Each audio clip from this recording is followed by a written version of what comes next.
రంగాల్లో అభివృద్ధి చేయడమే లక్ష్యంగా సీఎం రేవంత్ రెడ్డి పనిచేస్తున్నారని మహబూబ్ నగర్ శాసనసభ్యులు శ్రీనివాసరెడ్డి తెలిపారు.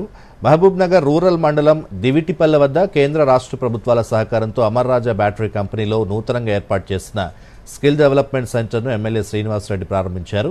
ఈ సందర్భంగా ఆయన మాట్లాడుతూ స్కిల్ డెవలప్మెంట్ సెంటర్లో 3 కోర్సుల్ని ప్రవేశపెడుతున్నామన్నారు. 100 మందికి శిక్షణ ఇచ్చి ఉద్యోగాలు కల్పిస్తామని వెల్లడించారు. అదేవిధంగా జిల్లాను పారిశ్రామిక, విద్య, వైద్య రంగంలో అభివృద్ధి చేసేందుకు కృషి చేస్తున్నామని తెలిపారు.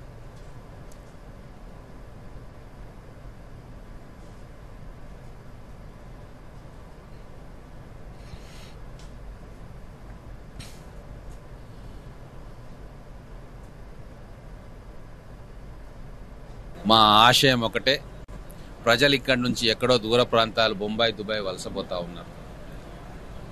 కానీ ఇక్కడ పిల్లలకి కరెక్ట్ ట్రైనింగ్, కరెక్ట్ ఎడ్యుకేషన్ ఇస్తే వాళ్ళు ఈ ప్రాంతంలోనే రేపు రాబోయే అనేక కంపెనీలు రాబోతూ ఉన్నాయి.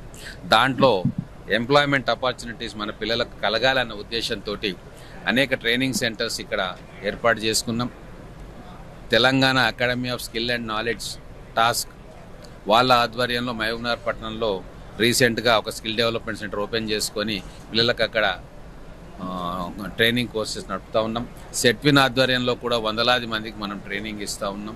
అలాగే ఆ కోవలో ఇప్పుడు అమర్ రాజా కంపెనీ వాళ్ళు కూడా ఇండస్ట్రీకి ఏం కావాలా, ఎటువంటి స్కిల్డ్ మ్యాన్ పవర్ కావాలా, వాటిని ఐడెంటిఫై చేసి అదే కేటగిరీస్లో పిల్లలకు ట్రైనింగ్ ఇస్తూ ఉన్నారు.